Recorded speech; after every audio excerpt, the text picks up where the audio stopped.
What is it, buddy? That's a lot of tar. Yep, it's a lot of tar. Golly. Son of a gun.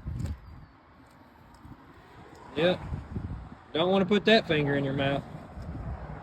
All right. How are we going to get this off? I don't know. It's on the tires and the rims. Look at all that. Ew. Ooh. Look, Daddy. Tar. Look, there's mud. Oh, man. It's everywhere. Yeah. How are we gonna get that off? Looks like they've already tried unsuccessfully. That's why they brought it to Highway 1 Detail.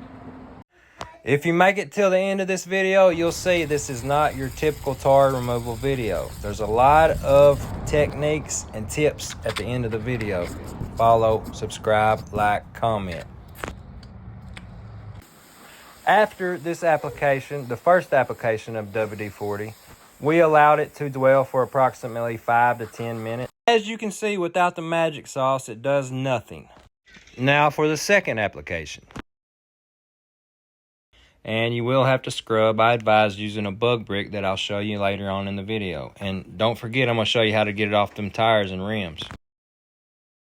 The price of WD-40 has skyrocketed exponentially. At $7.50, $8.50 for a small can, I would advise charging appropriately.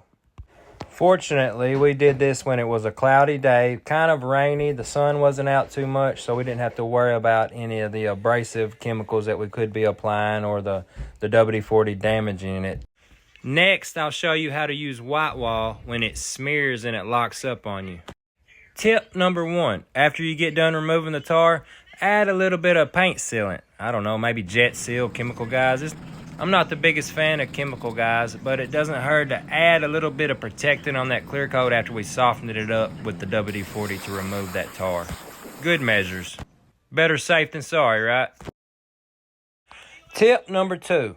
You see how that locked up on us and it won't come off? That tar is smeared. So we're going to apply the white wall cleaner, hit it with the power washer, and do the rest the same way. And watch it come off just like butter, sliding off that clear coat. I told you, we're thinking out the box on this video. And here's our original area that we started on. See that tape line where all the tar still sticks? Looks like it's a job for SpongeBob Bug Brick. Tip number 3, break out the bug brick. I first learned about the existence of these when I worked at the Elephant Car Wash. Yep, I remember removing bugs and teaching college-level courses, criminology and sociology at the same time. Periodically, that bug brick will get saturated with tar. Simply power wash it off and go back at it. Tip number 4, pour some unleaded Supreme or Diesel on them rims and tires, scrub with the bug brick, simply power wash off. The rims aren't as easy to damage as the clear coat, so we use that on them instead. If you want to give it a try on the clear coat, test in an inconspicuous area, but don't blame me. I did use it on this vehicle some, but I am a professional. I've done it on multiple occasions. Last but not least, tip number 4, I don't know, maybe 5. Do not smoke anything near this vehicle. Now it's time for the money shot. Money shot. Last tip of the day. Don't drive with tar. Help is not that far. Highway 1 Detail. Like, comment, and subscribe. Put a stamp on it.